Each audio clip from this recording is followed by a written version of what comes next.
자, 국민의힘 비대위 출범 절차 나왔죠. 비상대책위원회. 어떻게 보면 국민의힘이란 정당에서는 거의 상수화되어 있는 것 같습니다. 근데 이게 국민의힘의 잘못이다 떠나서 이제 이 국민들의 지지를 잃어버리게 되면 이 비대위 체제라는 거 우리나라 같은 양당제 구도에서는 어떻게 보면은 어쩔 수가 없는 것 중에 하나죠.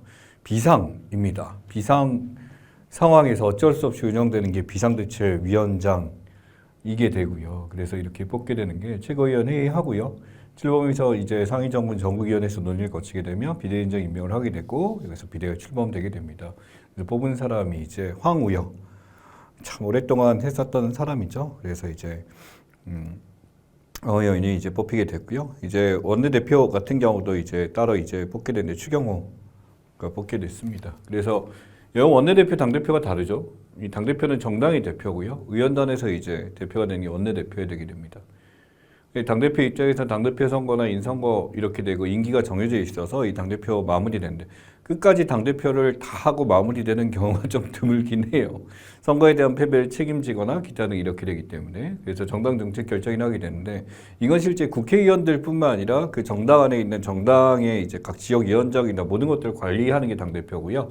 원내대표는 이제 원내라고 하는 게 이제 입법부 안에서 이루어지게 되는 거고 정당부에서 의원단 의결체, 의사일정, 의안 처리 예를 들어 이번에 이제 특검법에 대해서 이제 하게 되는데 이거 반대표를 던지거나 아니면은 지금 전원 이제 나가거나 이런 것들을 결정하게 되는 게 원내대표가 맡게 되는 것 중에 하나입니다. 그래서 보통 이제 당대표가 있고 원내대표가 있고 해야 됩니다만 이 원내대표의 역할이 국회의원 안에 선정됐다라는 거 하나 아시면 될 것 같고 당대표가 아니라 지금 비대위원장을 뽑아서 이전에는 한동훈 위원장이라는 사람이 그걸 맡게 됐었고 이번에는 이제 황우여 씨가 이제 비대위원장을 맡게 됐죠. 그래서 지금 보게 되면은 이제 항상 나왔던 게 도로 영남당이라는 단어가 있죠. 영남 쪽에서 이제 또 대표들만 뽑히게 됐고 이렇게 되다 보니까 문제가 되는데 역시 이제 원내대표 추경호가 되면서 도로 영남당이다 이런 말이 나오게 된 겁니다. 영남 주자들 보게 되면 이런 얘기를 하죠. 정치적 프레임 만들어서 이거 해당 행위다. 지역민심 지역 지적 발언에 영향이 중요하다. 영향치료 하지 말라는 거 맞지 않다. 이런 얘기를 합니다만 저도 영남 사람이에요. 예, 그래서 이제 그쪽에 이제 국회의원 선거나 이렇게 됐을 때 항상 특징은 뭐냐면 지금 후보가 누가 나왔는지가 사실은 크게 중요하지 않아요. 그러니까 상대편 후보가 누구냐에 대해서 관심을 절대 주지 않습니다. 그냥 우리 쪽 누군데 몇 번인데 그래서 그냥 뽑습니다. 그래서 실제 이제 선거운동이 서울에서 이제 생활에 살면서 느꼈던 점은 이렇게 국회의원 선거 나올 때 후보들이 열심히 뛰나? 이거 받았어요. 왜냐면 국회의원 선거는 그냥 나와서 그냥 가서 투표하는 건데 서울이나 이런 데 오게 되면 막 나와서 악수하고 막 시장 가고 하게 되는데 이게 대구에서 안 그랬는데 그냥 나오면 그냥 뽑아주는데 이런 거였어요. 그러니 이번에 이제 뽑히게 된 거에 대해서 백석 남짓 유지하게 된 것에 대해서 패배라고 보는 이유가 그쪽에서 뽑히는 것 자체가 그렇게 논란이 될 만큼 막 이슈가 될 만큼 그게 아니고 근데 표의 항배는 좀 많이 바뀌었어요. 이제 표가 이제 정말로 이제 사람들이 이제 그냥 나왔다고 뽑아주진 않는구나. 박빙까지는 아니지만 그래도 많이 쫓아오면서 이렇게 있었구나라는 겁니다. 그러다 보니 비영남 주자들 입장에서는 이제 어떤 사회 적절한 얘기가 있을 수 있다. 쉽게 얘기해서 영남 쪽에서 이걸 또 여전히 맡게 되고 하는 것이 문제가 있다라는 거죠. 실제로 이제 영남 사람들과 비영남 지역에서 이제 국회의원 한 사람들 간의 의견 조율이 잘 안 되는 경우가 많아요. 너무나 이제 당연하게 생각하는 경우가 많다라는 거죠. 영남 쪽 사람들은. 그러니까 뭘 해야 되는지 국민의 말 들어야 되는지 이런 것들이 별로 관심이 없는 경우가 많고 지역구 유지안 되면 급급하다라는 이야기를 하는 거죠. 네, 그렇습니다. 자, 그 다음에 알리익스프레스 테무 나왔네요. 쩐의 정쟁. 글로벌 이커머스 격전지로 지금 들어오게 되면서 알리익스프레스가 지금 2024년 2월 자료입니다만 이렇게까지 올라오고 테무 역시도 이렇게 올라오게 되고요. 이거 말고도 이제 막 다른 것들 막 들어오게 됨으로써 이제 쿠폰만 있었던 게 아니죠. 막 이게 들어오게 되는데 왜 그렇게 막 가열차게 막 활동하고 막 싸게 팔고 하느냐. 이 묘하게 있었는데 쿠팡이 가격을 올린다라고 했어요. 그러다 보니까 네이버에서 이제 가열차게 막 모집을 해가지고 막 그것처럼 하겠다. 당일 배송하겠다 했더니 이제 이죠. SSG, 신세계에서도 막 당일 배송, 새벽 배송 막 이렇게 하게 되고, 딴 거 샛별 배송 막 컬리 나타나고. 그러니까 쿠팡 입장에서는 거의 다 이제 독점화에 가까울 정도로 해놨기 때문에 어느 정도 위치가 있다 보니까 했는데 문제는 이 물건 자체 가격 자체에서 차이가 있는 알리하고 이제 테무가 문제가 됐습니다. 그래서 이제 정부 쪽이나 어떻게 보면 로비가 좀 들어가는 것 같은데 여기 제품들에 대해서 당연히 문제가 있는 것들이 있으면 막아야죠. 그래서 KC 인증이나 기타 등에서 직구 금지나 이런 것들 하다 보니까 사람들이 시위도 하게 됐고 하게 된 거죠. 왜냐면 우리나라는 공산주의 국가, 자본주의 국가에서 시장 자본주의 국가에서 우리가 사고 싶은 거 사는데 뭘 못 사게 하냐라는 거죠. KC 인증이란 것도 또 되는 게 알리테무에서만 사는 게 문제가 아니라 그걸 또 쿠팡에서 다 구매할 수 있어요. 그러니까 이게 지금 구매가 다 되는 여기껏 막느냐라는 건데 과거에 이런 논쟁 중에 하나가 이제 중국산 김치 수입에 대해서 이제 기생충이 있다고 그랬었는데 그쪽의 재상이 그거였어요. 왜냐면 중국산 김치라고 말하지만 그 김치 운영한 사람이 우리나라 사람들이었거든. 나 한국에서도 운영하는데 한국 거는 검사 안 하냐? 더 심한데 라는 거지 기생충. 그러다 보니까 이제 딱 입 닫아 버리고 이제 그냥 넘어가게 됐죠. 자, 이커머스 시장 성장 추이가 보다시피 이렇습니다. 250조, 300조. 이거 말도 안 되게 성장하는 거거든요. 진짜 이게 20%씩 이렇게 올라가는데 제 조 단위가 이렇게 엄청나기 때문에 이 앱 자체의 사용에 대해서 지금 많아지고 쉬인앱 저는 이제 모르는 건데 이런 것도 있나 봐요. 전 테무하고 알리는 써본 적이 있습니다. 그래서 지금 이 시장이 이렇게 커지고 있다. 이커머스죠. 일렉트로닉 커머스라고 해서 우리가 알고 있는 인터넷 온라인 쇼핑에 대한 거다라고 보시면 되고 정말 클릭이나 뭐다 해서 쉽게 살 수 있는데 이 알리나 테무의 특징이 뭐냐면 중국산에서 이제 들어오게 되는데 정말 말도 안 되게 싼 것들 한국에서 봤었을 때 정말 이 가격에 이걸 팔 수 있나라는 것들이 많이 있어서 그래요. 저 같은 경우는 특수 이제 컴퓨터 부품 안에 들어가는 거, 뭐 이제 소모품이나 이런 걸 구매할 때가 있는데 보면서 진짜 이렇게 싸? 라는 거죠. 근데 제가 이거 썼는데 그러다 고장난다 하는데 저 거의 10년째 그냥 똑같은 데서 사고 있는 거거든요. 네, 그래서 이렇게 되는 건데 이커머스는 계속 흥행이 되고 우리나라가 이게 하는 이슈가 된다라고 하는 거죠. 그러다 보니까 기존 이커머스들이 이제 생존 관리끼리인데 실제로 쿠팡 이전에 1차 대전이 있었어요. 쿠팡, 티몬, 메이크 프라이스, 그룹폰까지 그러다가 이제 없어지고 쿠팡이 거의 독점돼 티몬은 남아있긴 남아있는데 이 중국산 들어오면서 이제 싸우게 된 거죠. 해외 직구 소비자 안전 강화 방안입니다. 이게 말은 강화 방안이긴 한데 어떻게 보면 이제 일종의 견제다라고 볼 수도 있어요. 직접 구매 금지. 그래서 KC 인증 없는 경우 안 된다는데 어린이 제품 당연히 그럴만 하죠. 예, 어린이 제품에 대해서 굉장히 이제 그 유해한 물질 수치가 많아졌다라고 해서 솔직히 아이들 거 구매할 때 잘 안 사요. 사람들이 이제 아이들한테 주는 건 조금 정보 살려고 하니까 또 유해 상품이나 이런 것들 지금 안 하고 동물의약용품, 약사품, 의약품에 대해서는 아이허브라고 이제 또 저 영양제 살 때 샀는데 최근에는 그냥 나이가 드니까 약국에서 그냥 사게 됐습니다만 예전에 이거 썼었거든요. 근데 이런 것들이 이제 바뀌게 됐었고 가품 차단이죠. 이제 소위 말하는 이제 비슷한 것들 가짜 물품에 대해서 이걸 막고 이렇게 된다. 우리나라에도 여전히 문제가 크기 때문에 안전 강화 방안 필요합니다. 필요한데 이게 좀 시기상으로 좀 이게 알리테무 들어올 때랑 맞물리다 보니까 논란이 있었고 이러한 직구에 대해서 막는 것을 좀 조심해 달라라는 시위도 같이 따라왔었죠. 자, 국내 배터리 양자 제조 실적 전망입니다. 실적 전망 보면 전부 다 봤었을 때 지금 계속 LG 떨어지죠? 다 떨어져요.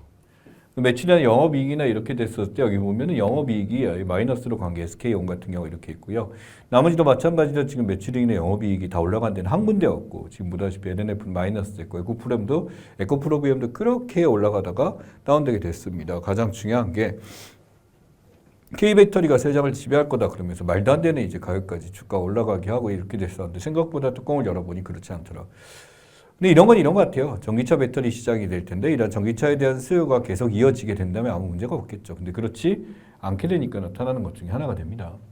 그래서 이 하이브리드 차량에 대해서 판매에 대해서 지금 나타납니다만 쭉 올라가게 되는데 하이브리드 배터리 엘렉트로닉해서 이렇게 올라갑니다만 넌 하이브리드 인터널 커머스 엔진 그래서 지금 이런 식으로 떨어가다 보니까 하이브리드 차량 자체가 이렇게 많이 판매되더라라고 하는 거죠. 그러니까 신제품에 대해서 사람들이 이렇게 받아들일 때 바로 이것을 사지 못해요. 겁이 나요. 이거 이상한 거 아닌가? 또 그런 것도 있잖아요. 전기차 이거 고장나면 답이 없다. 수리비가 굉장히 비싸다. 뭐 이렇게 되면서 나타나게 되는 것 중에 하나죠.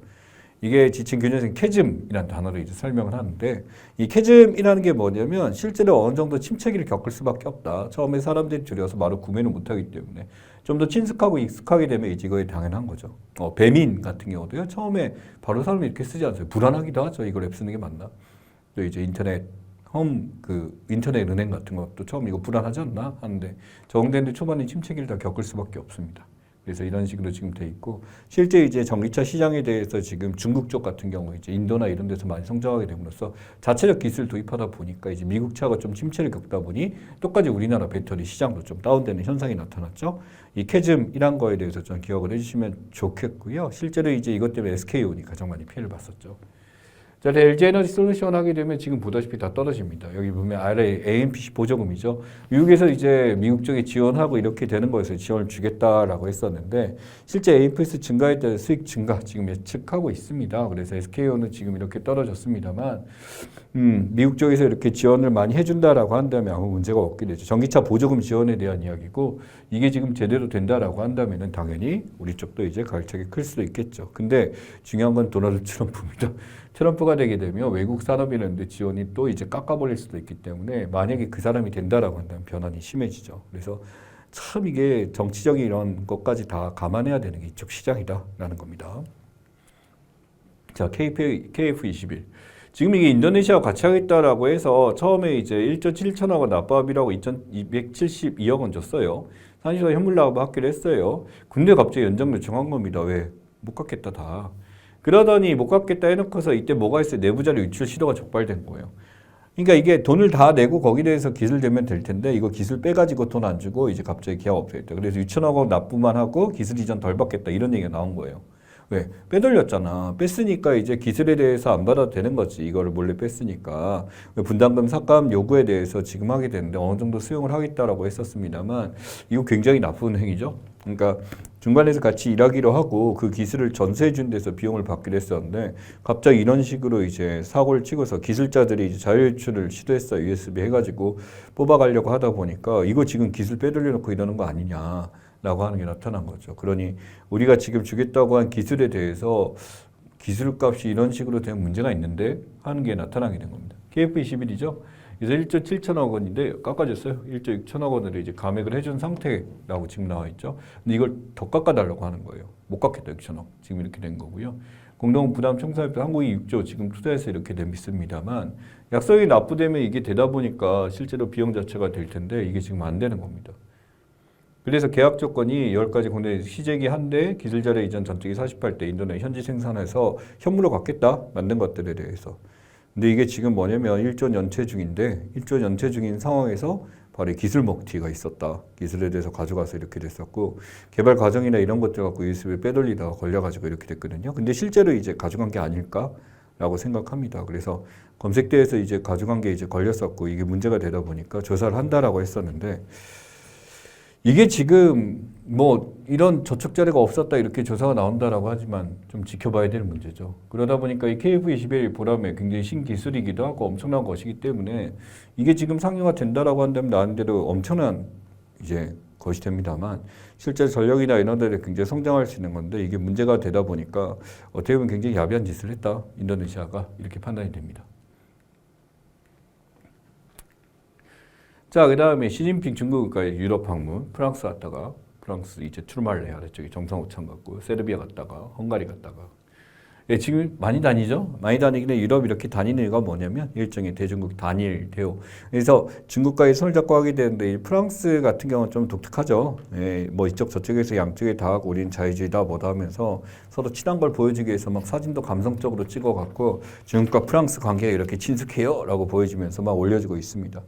중국은 당연히 이렇게 손을 여는 이제 유럽 수많은 국가들이 이렇게 들면서 계속 올리려고 하겠죠. 계속 올려서 이제 중국 쪽에 이렇게 되는 것들이 많이 있습니다. 그래서 마크롱 대통령이죠. 이쪽에 이제 미국이랑 여기서 중간에서 중립적으로 지금 이렇게 활동하고 있고 다른 데도 이렇게 많습니다.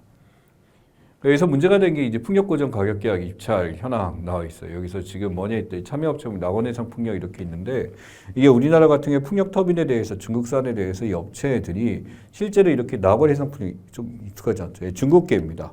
이 중국에서 지금 10개 이상 중국 기업들이 이렇게 입찰하다 보니까 만약에 입찰 줘버리게 되면은 이 기술 자체가 중국 기업에 그대로 유출되는 거기 때문에 문제가 되는 것 중에 하나죠. 그래서 실제로 이제 풍력 발전 설비가 풍력 이거예요. 네, 여기 이거 꽂아가지고 이게 돌려서 하는 건데 중국 기술이 제일 크기도 하고요. 이 풍력 업체에 대해서 이쪽에 하다 보니까 이 불공정 무역이다라고 해서 EU에서는 제약을 걸고 이렇게 됐었던 것 중에 하나입니다. 그러니까 우리나라 같은 경우도 똑같이 이쪽에 입찰 마감 이렇게 되는데, 이게 지금 이제 가게 되면 결국 우리가 중국 걸 그대로 갖다 써야 되는 상황이 아닌가. 이게 바로 신재생 에너지에 들어가는 것 중에 하나인데, 미래 동력 자원 중에 하나인데, 이게 전부 중국 기술로만 이루어진다 문제가 크죠. 자, 그래서 지금 20차 당대 주요 보고 내용입니다. 이게 바로 이제 단일 대우예요. 일국 양제, 조국 통일, 홍콩 원칙, 신시대 강군 사상, 전쟁 대비 훈련 강화, 평화나 중국 경제. 그래서 이 중국이란 데가 이제 전 세계적으로 이제 자신들의 세력을 넓히고자 굉장히 애쓰고 있고 우크라이나에 대해서 한 발 빼고 이렇게 나타남으로써 자신들의 세력을 넓히고자 이제 계속 돌고 있습니다. 이 상황에서 뭐 한중일 회담에 대해서 이제 같이 한다라고 했죠. 요새는 이제 한중일 회담이라 한일중 회담이라고 해야 된대요.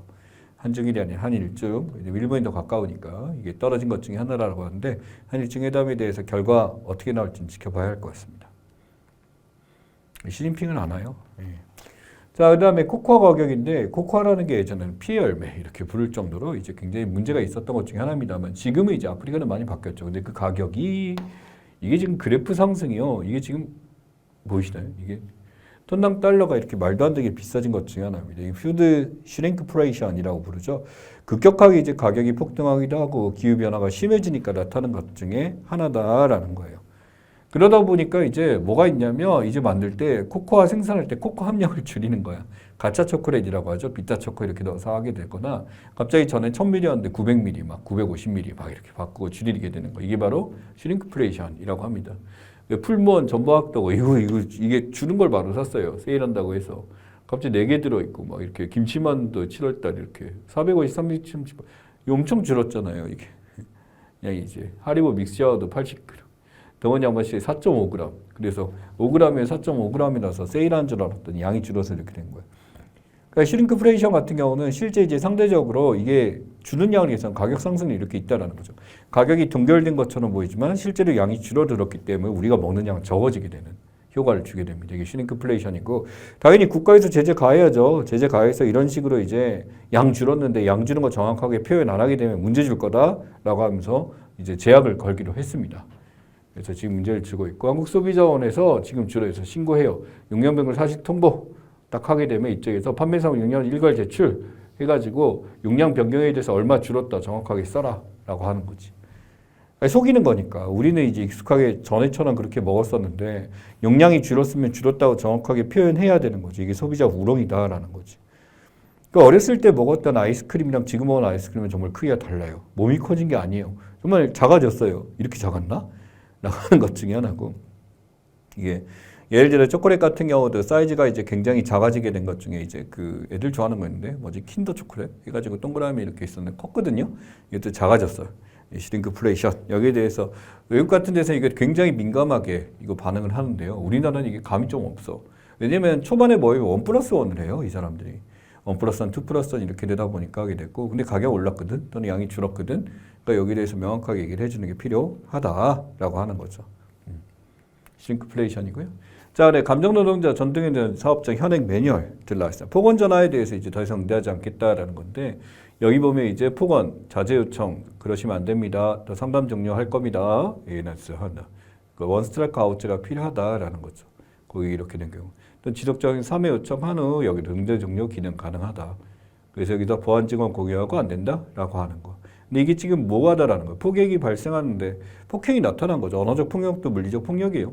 그래서 이걸 하지 않는 것에 대해서 문제가 되고 자, 그 다음에 3단계 녹음 동화이고 이렇게 되는데 7단계 응너 종료 가능하기 때문에 역시 폭언이나 이런 것들에서 대처가 필요하다라고 하는 거. 그래서 각 이제 업체들 입장에서 이런 매뉴얼을 통해서 하게 되고 실제로 이제 어떤 민원 희생에 대해서 공무원들 철밥 통화주만 굉장히 이제 자살을 하는 경우도 막 늘어나기 시작하죠. 거기다가 이제 소위 말하는 감정 노동자들에 대해서 나타나는 경향인데 이건 정말 문제가 많습니다. 사실은 이제 어떤 전화를 걸었다라는 게 흥분하거나 자기가 억울한 게 있거나 이렇게 전화를 했습니다만 이게 욕설이나 여기까지 가게 된 건 문제가 크죠. 정부에서 지금 이런 것들 어떻게 하겠다. 정보공개제도 지금 나와 있죠. 이 정보공개제도라는 거는 이것도 법인단체와 관련해서 국민들이 여기서 어떻게 바뀌었냐 내용들에 대해서 행정기관이 가지고 있는 정보를 공개해달라고 요청하는 겁니다. 열람사원복제 그게 제대로 됐었는지.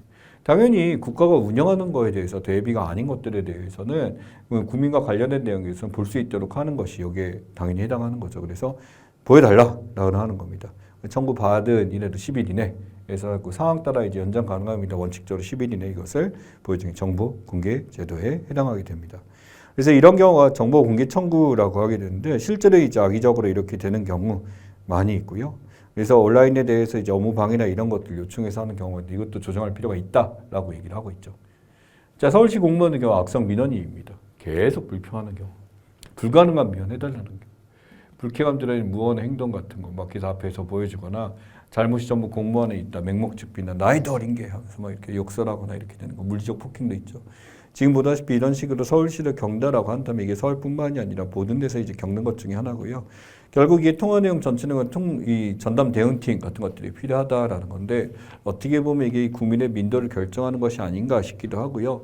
아직까지는 악성 민원이라는 게 무엇인가에 대한 정의가 제대로 만들어지지 않기 때문에 나타난 현상이 아닐까 싶습니다. 조정할 필요가 있죠. 자, 지금 후쿠시마 오염수 방류. 근데 다케시마는 또 일본 땅. 네, 만평이 나온 겁니다. LN 입봉이다. 라고 해서 비판하고 나와 있습니다만 일본의 어떤 이중적인 태도에 대해서 지금 나와 있는 만평 중에 하나입니다. 또 일본에서 또 뭐 했어요? 독도 일본 땅이다라고 표현을 또 해서 이것도 올려놨죠. 사진에다가 거기다 위안부 삭제까지 했었는데 일본 교과서가 다 이러냐? 생각 없느냐? 다 이러냐? 아닙니다. 다양한 교과서에서 위안부 있고 이거 알아야 되고 독도에 대해서 논쟁이 있으니까 이거 조심해야 되고 이런 교과서는 많아요. 많은데 채택을 안 하는 거예요. 22개가 있거든요. 근데 교과서 많습니다. 근데 그런 교과서는 안 뽑히는 거예요. 생각 있는 교과서들은. 그러니까 이게 문제가 됩니다. 그래서 일본 초등학교 독도기술 내용병원 히데요시 조선국도 없이 많은 조선이 희생됐던데 도요토미의 힘이 쇠퇴됐다는 식으로 조선의 피해를 빼버렸어요. 미쳤나 봐. 그 다음에 조선 역사 가르치는 사람들의 긍지에 깊은 상처가 됐다. 식민지에서 일본어 교육을 강조함으로써 억압했는데 여기서 조선문화 역사가 엄격하게 제한됐다로 빼버리고 간토지방 조선인 살해됐다라는 것이 있었는데 관동 대지진 얘기에 대해서 삭제해버리고요. 조선인을 징배됐다. 그래서 징병제에 대해서인데 병사를 참가일 후에 징병제가 취해졌다는 걸로. 일본군 병사를 징병에 전쟁된 일본군 병사로서 징병이 아니라 병사로서 하면서 징병이란 단어를 빼버리죠. 이 한국이 불법을 점령하고 있기 때문에 70년대 한국이 불법으로 점령하기 때문에 한국이 점거돼 한국이 불법으로 점거돼 불법이란 강조하면서 이런 식으로 해버립니다. 독도가 지네 땅이라고 지금 주장하게 되는 것 중에 하나인데 이게 문제가 크죠. 그래서 이제 외교부 대사관 불러갖고 이거 문제 많다라고 부르는 것이 초치예요. 초치. 초치라고 해서 불러가지고 이걸 조사하고자라고 했었는데 실제 초치라는 단어보다는요. 솔직히 이게 뭐가 있냐면 그냥 불러서 이야기한다라고 얘기하면 될 텐데 자꾸 외교문서에서 이런 단어 쓰면서 가르칩니다. 뭐 시사니까 우리가 초치라는 단어는 알아야 될 거고요. 불러서 안으로 들인다라는 의미로 써 있고요. 보통 외교 대사나 그쪽 나라에서 이상한 짓 할 때 우리가 불러서 얘기 좀 하자. 이거 뭐한 짓이냐라고 할 때 초치한다라고 씁니다. 또 위안부 관련 기술 같은 것도 이렇게 있는데 굳이 얘기 안 하고 싶네요. 나쁜 것들. 위안부가 언제적 얘기냐라고 얘기하고 이거 지금 했다라고 하지만 절대 잊어서 안 되는 역사는 끝까지 알아야 됩니다. 자, 그 다음에 주택고금 실적 통계 오류 현황이에요. 지금 보다시피 뭐 됐어요? 펌핑 됐어요. 인하가 착각이 돼서 했는데 증권 같은 경우는 11만까지 이게 펌핑 됨으로써 집이 이렇게 많다는 공급 통계사에서 작업했지 19만 가구가 누락됐다라고 하는 겁니다.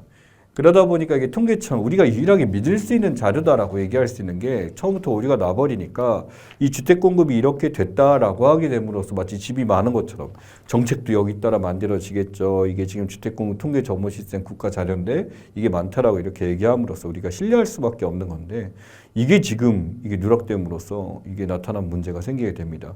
그러다 보니까 이게 반영되지 않다 보니까 상시적 통계 이제 집값 추이나 막 이런 것들 뭔가 정책 판단이나 이렇게 부정적인 통계를 이루어지다 보니까 제대로 되는 게 하나도 없는 거예요. 그 정책 방향이나 이런 것도 여기 따라서 변화해야 되고 세제도 바뀌어야 되고 이렇게 되는데 문제가 굉장히 컸었죠.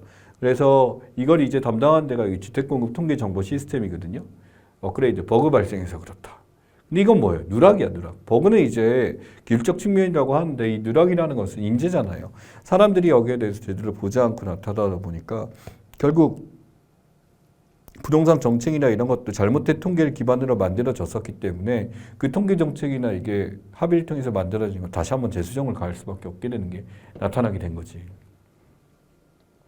그러나 여기 보시면 정비사업 선정 기준인데 이게 뭐 하는 거냐면요. 이게 주택 공급에 대해서 제대로 안 되다 보니까 이게 과도하게 많으니까 이 지역에서 집을 더 지을 필요가 없다라고 생각하다 보니 재건축 같은 거 통과가 안 되는 거예요. 그러니까 재건축 같은 경우는 여기 충분한데 왜? 라고 하게 되면서 나타나는 것 중에 하나죠. 그래서 인허가 되는 게 잘 안 되다 보니까 이 재건축에 대해서는 서울시 재건축이 지금 제대로 통과 안 되고 있어요. 이거 뭐냐면 정부적인 그런 측면도 있고요. 그 다음에 시공사가 지금 튕기고 있어요. 뭐냐면 비용을 더 높게 받으려고 거절해봐요. 안 하겠다. 가격 올려줘야 된다. 그만큼 이제 예전에 비해서 건설 비용 자체가 뭐 자재 가격이 올라가고 이렇게 되다 보니까 돈을 더 많이 받고자 하는 거죠. 그리고 이 재건축되게 되면 집값 상승 이렇게 될 텐데 기존에 있는 인허가 된 거나 이게 11만 채 이렇게 됐으면 갑자기 집이 확 줄어들잖아요. 그리고 거기다가 이제 그 시공사들이 이걸 계속 이제 거부해버리고 비토해버리고 이렇게 되게 되면 다시 또 집값 상승의 지옥이 또 나타날 수도 있겠죠. 예, 아무튼 이렇게 문제입니다. 제대로 해야 되겠죠. 자, 그다음에 이스라엘 별은 이란 핵과학자 시설 공격 사례 지금 나와 있습니다. 실제 이제 이란에 대해서 지금 하게 되는데 이란 이스라엘 전면전 갈 것 같다라고 하는 거죠. 핵과학자 시설 공격 사례는 여기에서 이제 암살 해버리고 원인 불명 폭발하고 지금 보면은 막 장난 아니에요.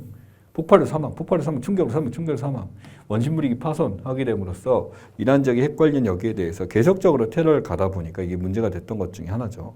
그래서 이스라엘 이란 대한 맞대응 나서게 되니까 이란과 이스라엘이 이제 싸우게 되겠구나라는 것들이 명확하게 보이게 되는 사태가 됐습니다. 이스라엘 별의 이란 핵과학자 시설 공격사례 여기 나와 있는 거는 이스라엘이 이란에 대한 맞대응에 나서면서라고 나왔는데 이란이 먼저 뭐 이스라엘 친 것처럼 나옵니다만 실제로 이란에 대해서 이스라엘이 공격한 게 엄청나게 많아요. 예, 그래서 실제로 이제 이 테러에 대해서 키사스 같은 경우 이슬람식 형벌에 대한 얘기인데 이거 보시면 이제 피해자가 같은 방법 여기 다치게 하니까 그냥 눈을 이렇게 뽑아버리거나 이런 식으로 하게 되는 것들이 눈에는 눈, 이에는 이 보복에 대해서 지금 나타나는 게 바로 이겁니다. 그러니 이스라엘이 이렇게 테러한 거에 대해서 이란이 공격을 하고 이스라엘도 거기서 맞대응함으로써 전쟁 자체가 지금 좀 더 이제 가열화될 수밖에 없는 상황으로 가게 되는 거죠. 이게 키사스의 사례고요.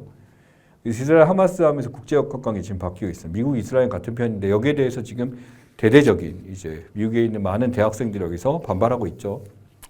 하마스, 헤즈볼라, 이란까지 하게 된 중국 중재로 지금 이게 관계 정상화가 일시적으로 이루어진 상태입니다만 이게 지금 또 다시 어떻게 깨질지 모른다라는 것들이 있습니다.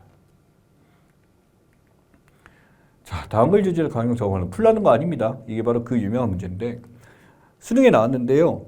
이게 또 이미 나왔었어. 어디? 사설 문제, 메가스터디. 이제 한 선생님의 모의고사 지문에 이게 그대로 있었다라는 거지. 그러다 보니까 수능 문제에 대해서 미리 그쪽을 풀어본 애들이 유리할 수밖에 없게 된 거고 이게 제대로 검증을 거친 게 맞냐라는 거예요. 물론 출제가 되고 나서 이제 그 다음에 만든 모의고사에 있는 건 어쩔 수 없습니다. 이건 출제가 끝났기 때문에 정보를 받을 수가 없는 거죠. 근데 문제는 그 이전에 있었던 이제 이미 나왔던 자료가 있었는데 왜 이거를 참고하지 않았느냐라는 것들에 대해서 지금 나오게 된 거죠. 평가원장 입장에서 이걸 사과라고 했습니다만 제대로 이것을 조율하지 않았다라는 것에 대해서 소위 말한 사교육에서 배워서 풀 수 있는 문제들이 수능 문항 출제되는 걸 최대한 막아야 된다라는 논쟁을 하고 있는 거죠. 그래서 여기 보게 되면 이런 얘기를 합니다. 평가원에서 이제 조사할 때 인력풀이라고 하게 되는데 이 사교육 업체나 이렇게 문제지 지필 검토 자문하지 않았고 입시학원 인터넷사에 수능 관련 강의 특강한 경험이 없어야 된다. 여기 이런 조건을 갖고 있는 사람만이 뭐 할 수 있다? 평가원 출제자로 들어갈 수가 있다. 인력풀에 신규 신청이 가능하다.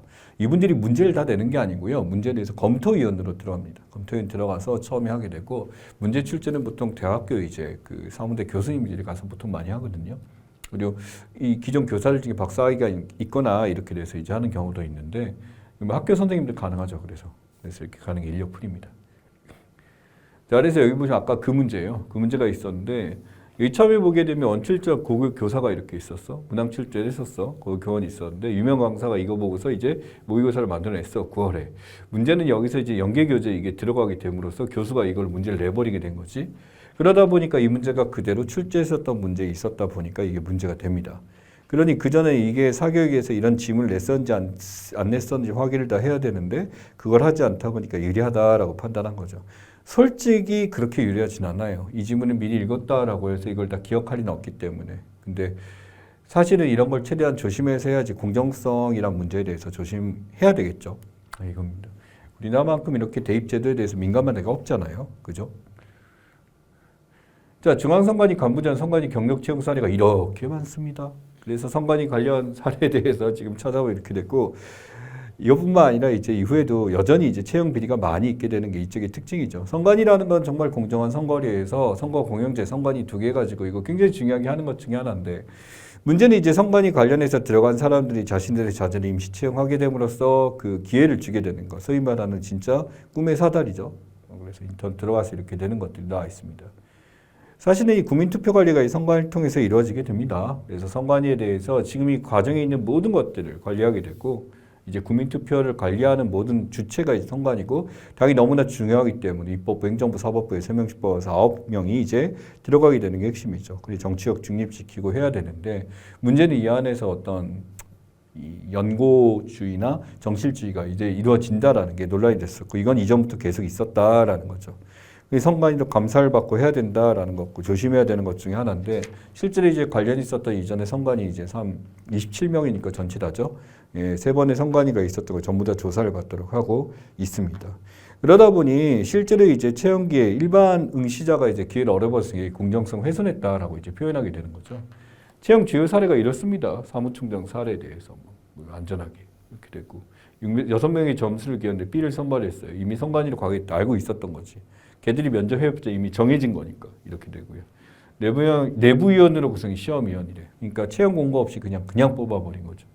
인사단 경남 선관위 점수 조작해서 1, 2 순위자 훨씬 더 뛰어난 사람인데 잘라버리고 자재를 집어넣게 된 거. 썩은 겁니다. 네. 네, 잘못된 거고 잡아야죠. 네. 선관위란 제도 자체가 문제가 아니에요. 선관위에 있는 들어가는 이런 사람들이 자신의 자재를 이렇게 뽑아서 했다는 게 문제가 되는 거죠. 네. 자, 가자전쟁 입결 중동 문제 계속되고 있습니다. 가자전쟁에 대해서 이스라엘 전쟁, 뭐 우리 쪽에서도 많이 다른 건데 헤즈볼라 충돌하게 됐고 지금 쭉 하게 되면서 이스라엘 미사일 공격, 막 다마스커스 영상 폭격하게 되면서 아직까지 전제가 있는데 이러한 가자전쟁에 대해서 반대 시위가 대학교에 계속 있게 되는 거죠. 그래서 콜롬비아 대에서 전체 정보도 하게 되고 이 반전 시대에서 하버드에서 졸업식날 다 나가버리고 이런 일들이 있었습니다. Get out of 베트남 해서 베트남 전쟁에 대한 반전 운동이 과거에도 이렇게 있었죠. 그래서 이때 베트남 반전의 날 10월 15일 날 정해가지고 이때 전체가 다 안 하게 되는 것 중에 하나죠.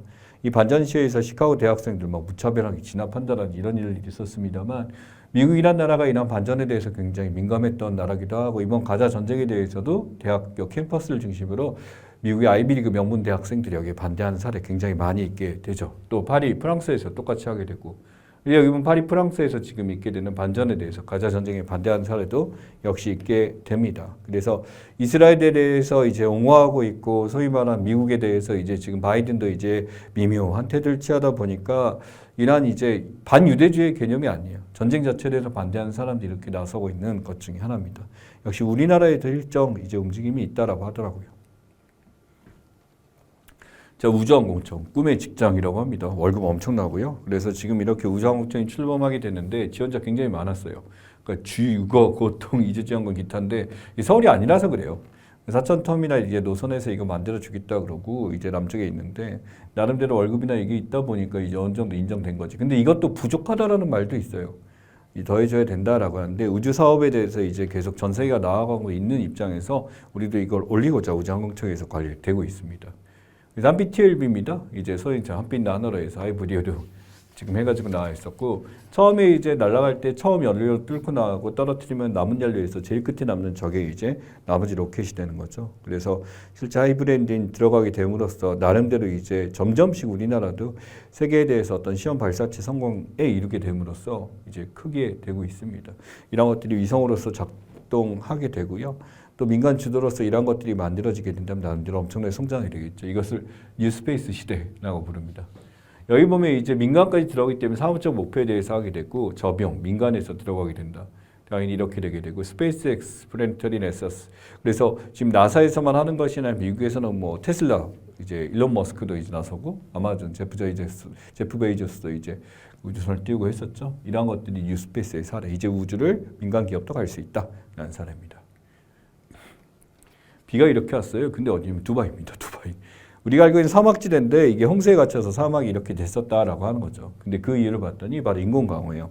이런 인공강우가 내리게 되면은 처음에 이제 미세먼지 저감원리로 이제 연수단 투하하게 되면 여기는 수증기와 결합해서 쭉 떨어지게 되는 시스템인데 이게 지금 비가 올 거다라는 것에 대해서 이걸 제대로 측정하지 않고 평소처럼 매뉴얼대로 인공강우 시스템을 계속 돌리다 보니까 갑자기 이게 계산하지 않다 보니까 비가 한꺼번에 떨어지게 된 거죠. 근데 문제는 이게 비가 떨어졌을 때 이게 우리나라 입장에서 봤을 때는 얼마 안 온 비인데 얘네는 알다시피 건조기후 지역이랄까 어떤 배수 시설에 관심이 없어요. 비가 많이 와야 좋은 거거든. 근데 이렇게 어느 정도 많이 온 거에선 대처가 불가능했었다라는 거죠. 그러니까 이게 기후변화 때문에 원인이다라고 하게 되는데 어떻게 보면 시스템적으로 얘네가 관리를 잘 못했다라는 것도 나타나 있습니다. 그래서 이렇게 인공광업 미세먼지에 떨어뜨린 이것을 뭐라고 그래요? 구름 씨앗이라고 해요. 그래서 구름을 의도적으로 만들어서 비를 내리게 하는 그런 시스템이고 우리나라도 보다시피 이런 식으로 비가 안 오는 데 대해서 이렇게 관리하는 시스템이 있습니다. 그리고 이 폭풍우 같은 것도 이렇게 지금 있고 막 전 세계에 있는데 기후변화가 예전에 비해서 굉장히 심각해졌다라는 거예요.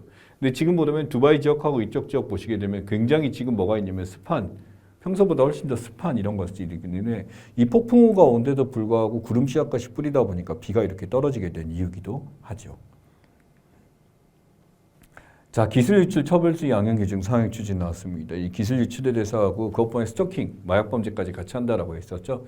기술 유출은 보다시피 강화된 게 65억 원입니다. 그래서 여러분들 굉장히 극악한 범죄들 많이 있는데 이 기술 유출은요 생각보다 처벌세가 굉장히 높아요. 거의 5배까지 올리고 고의성 인정 시. 그러다 보니 우리나라에서 기술적으로 이게 나가게 되면 국가에 미치는 영향도 크고요. 기업에 대해서 하기 때문에 최대 몇 년? 18년이에요. 국가 핵심 기술 같은 거. 이거 사형보다 더 높아. 사형보다. 아니, 사람 죽이는 것보다 훨씬 더 양형이 높게 된다는 거죠. 시작점 자체가 굉장히 크고요. 거기다 스토킹 마약 같은 것도 굉장히 큽니다. 마약 지금 이제 우리나라에서 이제 간과할 수가 없는 요소죠. 그러다 보니까 이 대량 제재, 미성년자 대상 이런 것들 전부 다 강화시켰고요.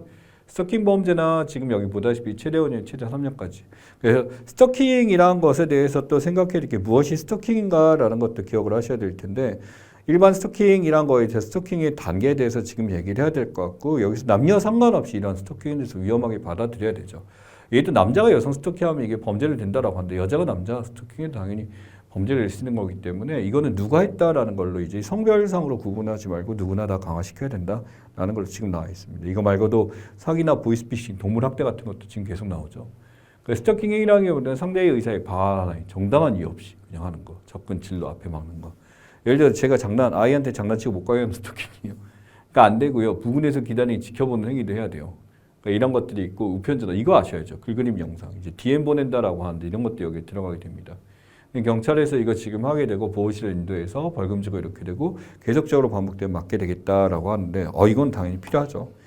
전체적으로 지금 하고 있는 거에 대해서 하게 되고 또 N번방 사건 뭐 서울대에서 뭐 있었다라고 합니다만 이런 것들을 비작해서 이 스토킹이나 그 외 친구들의 사진을 갖고 그렇게 이제 가짜 영상, 페이크 영상 만든 거잖아요.